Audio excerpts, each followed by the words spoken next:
Okay, so we're about to dive into the story of an absolute intellectual force of nature at the turn of the 20th century. This is a woman who didn't just meet three of the era's greatest minds, a philosopher, a poet, and a psychoanalyst. She fundamentally rewired them, and in some cases, she nearly broke them. So, where does it all begin? Well, it starts right here, with Friedrich Nietzsche, one of the most towering figures in all of Western philosophy. He falls for her, hard, proposes marriage, and she just flat out rejects him. Not once, but twice. And get this, the fallout from her saying no? It literally sends him into a complete nervous breakdown, a total spiral of despair. But somehow, from the absolute depths of that pain, he produces his most legendary work.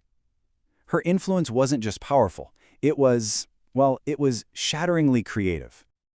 All right, so next up, a young, totally unknown poet enters her orbit. She takes him on, becomes his lover, his teacher, really his master.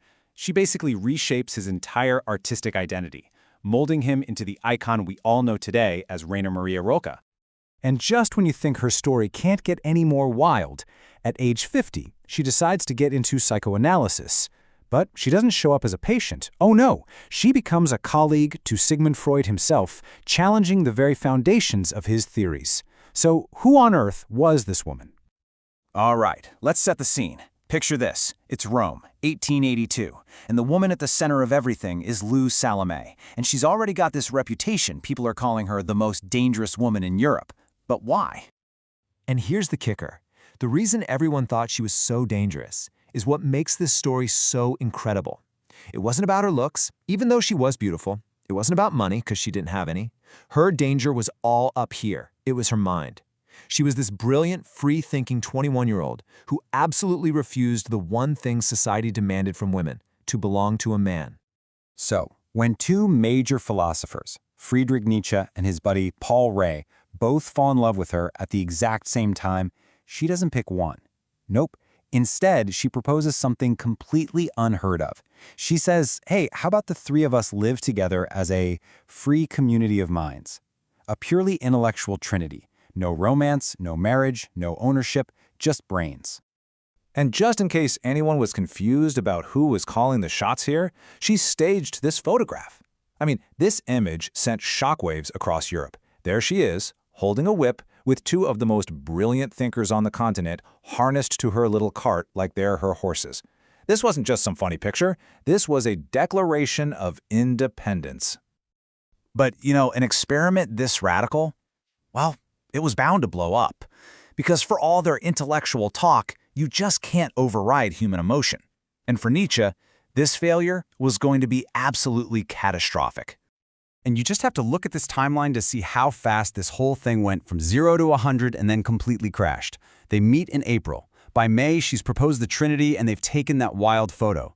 But then, boom, June hits and Nietzsche breaks the rules. He proposes marriage. She says no. He tries again in August. And by October, after she gives him the final absolute no, the whole thing just implodes. And this right here, this shows you just how wrecked he was. This wasn't some philosophical pondering. This was raw human agony. His letters to her got more and more desperate until he sent this single, chilling line, "I am going insane." And trust me, he wasn't being dramatic. And this is the wild part, the absolute paradox of it all. Her rejection completely shatters him. He runs away from the world, holes up in the Alps, and sinks into this deep, dark depression. And it's from that exact place, that profound loss and isolation, that he creates his philosophical masterpiece, Thus Spoke Zarathustra. He lost her, but his work gained an immortality that was literally fueled by that pain. So while Nietzsche is having his breakdown, what's Lou doing? Well, she moves on. Her next big chapter involves another huge creative figure, but this time she isn't the one who breaks, she's the one who builds. But first, she gets married. And yeah, I'm putting married in some serious air quotes here. In 1887, this scholar, Friedrich Karl Andreas, basically threatens to kill himself unless she marries him. So she agrees, but only on her terms. And look at this, no consummation, ever. They live in separate homes, she has total, absolute independence. This wasn't a marriage. It was a 43-year legal contract that let her live exactly how she wanted. And that complete freedom, It leads her right to this guy. In 1897, at 36 years old, she meets this 22-year-old nobody named Rainer Maria Rilke. He was a passionate but kind of messy poet. She saw something in him, and so began one of the most famous affairs in literature. I mean, look at this. She didn't just date him, she totally remade him. She became his teacher, his master. She even changed his first name from René to the stronger-sounding Rainer. She's the one who took him to Russia, an experience that would define his poetry for the rest of his life. But she was in complete control. And the second he got too needy, too dependent on her, she cut him loose. She had built the poet, and now her work was done. So she broke a philosopher, she built a poet. What's next? Well, Lou was about to start her final great intellectual journey. And this time, she wasn't going to be a muse or a mentor. She was going to be an equal, a peer, to one of the most revolutionary thinkers of the age. At an age when a lot of people are thinking about slowing down, Lou found a brand new passion. At 50 years old, she was completely captivated by this new field of psychoanalysis.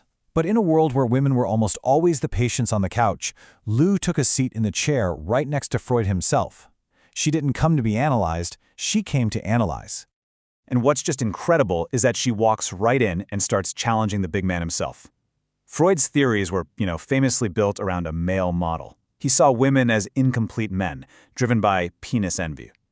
Lou, using her own life and her powerful intellect, argued back. She said, no, female psychology isn't inferior, it's just different. And she argued that female desire was this powerful, autonomous force, completely separate from just wanting to have babies. I mean, this was decades ahead of its time. And you want to know the craziest part? Freud, a man who famously did not like being questioned, actually listened to her.